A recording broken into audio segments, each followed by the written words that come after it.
Donc comme promis, je sors de la séance, première séance ici à Pau au CGR Université du film donc de Sati Kerman, Blood Machines. Film donc atypique à minima, que j'attendais avec impatience. Et je vais vous dire de suite, qu'est-ce que j'en ai pensé? Eh ben, c'était vachement bien, mais beaucoup trop court. Voilà, c'est dit comme ça peut, hors contexte, ça peut sembler bizarre, mais en l'occurrence, voilà, c'est vraiment la conclusion rapide et simple que je peux dire à la fin du film. Alors, à savoir, c'est qu'on n'est pas sur un court métrage, on n'est pas sur un long métrage, on est clairement sur ce qu'on appelle un moyen métrage, puisque le film dure 50 minutes. 50 minutes, on est d'accord, c'est pas énorme. Hein, et c'est là où la frustration commence. Clairement, on a un potentiel pour faire un film de 2 heures. On a quelque chose qui est extrêmement différent de ce qu'on peut voir. Je ne vais pas vous raconter l'histoire. Enfin, ça peut pas se raconter l'histoire. C'est une expérience véritablement. Et donc on a, voilà. Alors juste aussi pour dire, le film n'est pas tout seul. Il y a le film qui dure 50 minutes et on a grosso modo un making of du film qui enchaîne derrière le film, un gros bonus d'une cinquantaine de minutes, je dirais à peu près aussi, hein, c'est à peu près ce que j'ai estimé. Donc type bonus qu'on pourrait avoir sur un DVD ou un Blu-ray, avec vraiment le making-of, l'histoire, le tournage, le machin. Sauf que vous l'avez après le film. Et alors moi qui suis plutôt consommateur de disques, de films sur support, en DVD et Blu-ray, j'avoue que les bonus c'est quelque chose que je regarde et que j'apprécie. Et là c'est la première fois qu'en fait on me propose de regarder le bonus de suite après le film et au cinéma. Alors ça surprend et en même temps, la quasi-totalité des spectateurs sont vraiment restés jusqu'au bout, donc clairement, c'est pas du tout inintéressant.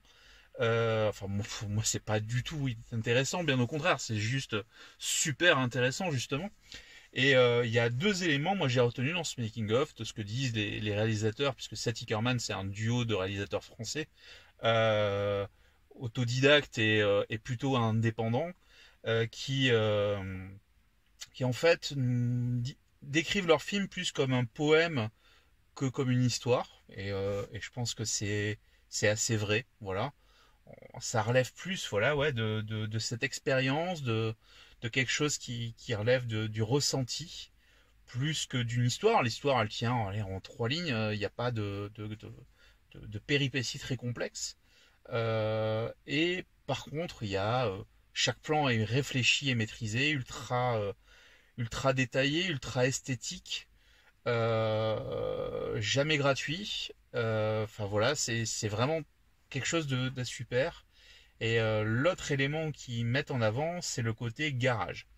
Alors, ce qu'il faut savoir, c'est que Blood Machine, c'est un film qui a été en grande partie produit grâce à un Kickstarter, donc à du crowdfunding, du financement participatif.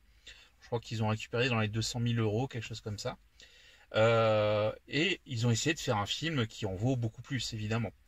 Je pense que n'importe quel film qui prend autant de plans en science-fiction, c'est plusieurs millions d'euros le film, hein.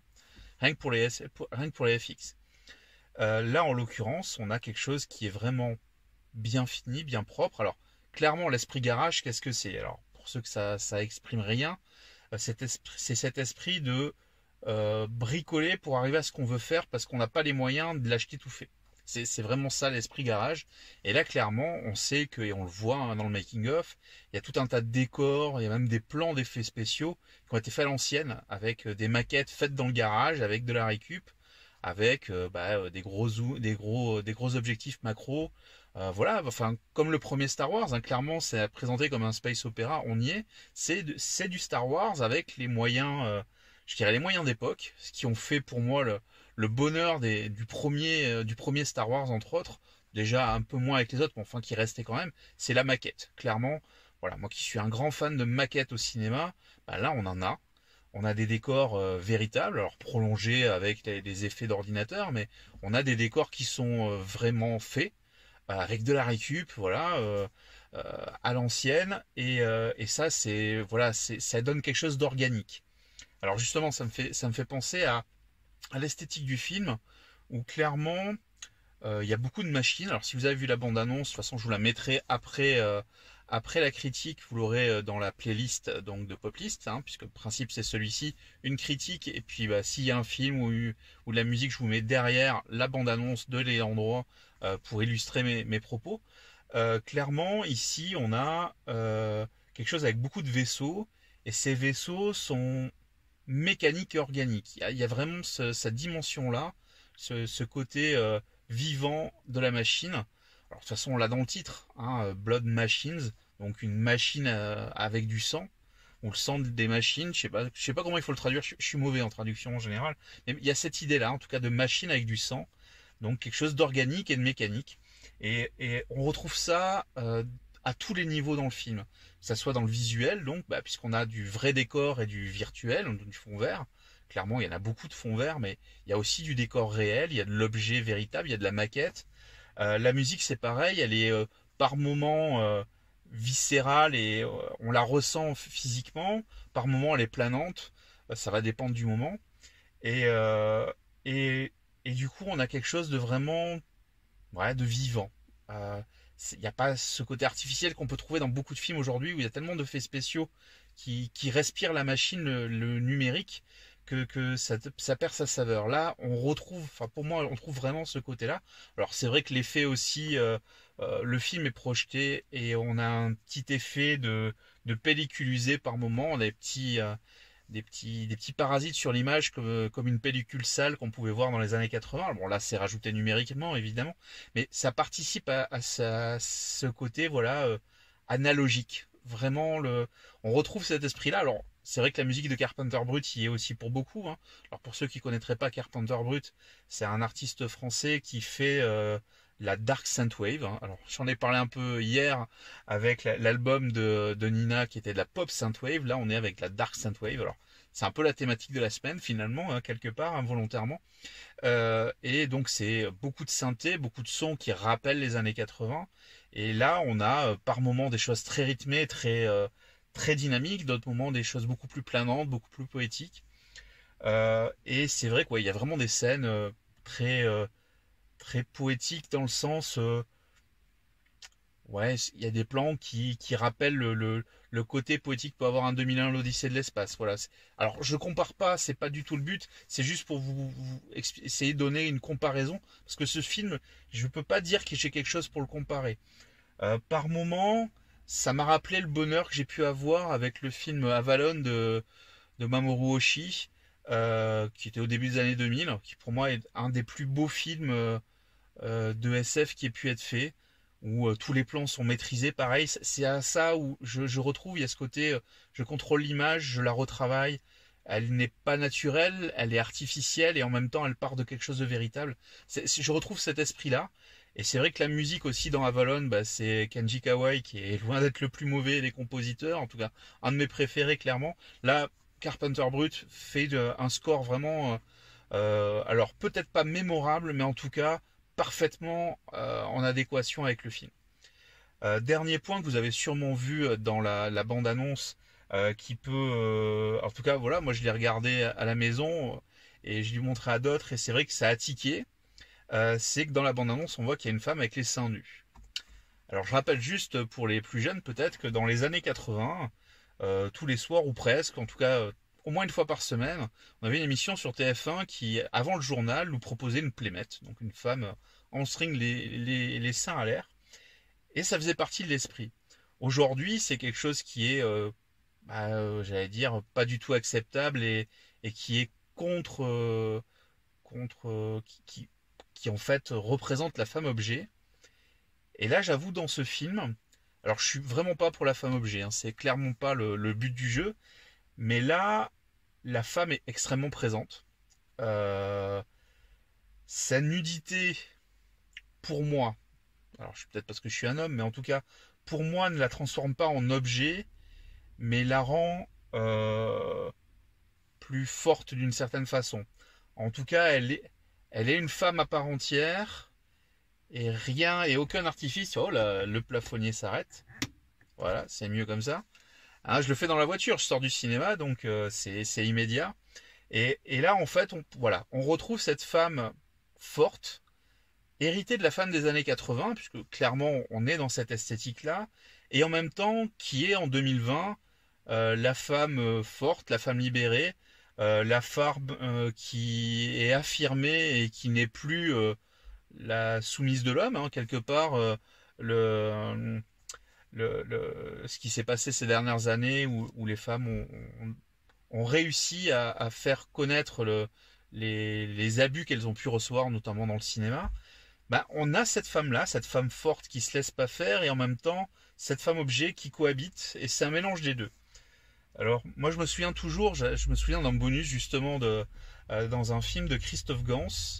Alors, je crois pas me tromper en disant que c'est Craig Freeman dans ces bonus-là, où il disait que pour lui, le grand plaisir d'être un réalisateur, la seule excuse, c'est de pouvoir filmer les femmes, et apparemment, c'est Hitchcock qui aurait dit ça. Bah, clairement, on se dit que Satie Kerman a un peu cette même philosophie. Il y a un peu l'idée de je vais filmer une femme et je vais vous la montrer sur ce qu'elle a de plus beau. Alors évidemment, sur ce qu'elle a de plus beau esthétiquement, puisqu'on est quand même sur de l'image, mais, mais aussi sur ce qu'elle a de plus beau de force et d'indépendance. Donc voilà, j'arrête là, mais c'est vrai que toutes les thématiques qu'on a pu voir dans la bande-annonce, et elles se confirment dans ce film. Euh, je vais le revoir très vite dès que je pourrai, ça c'est clair. Enfin voilà, le Blu-ray sort, je l'achète, c'est un obligatoire.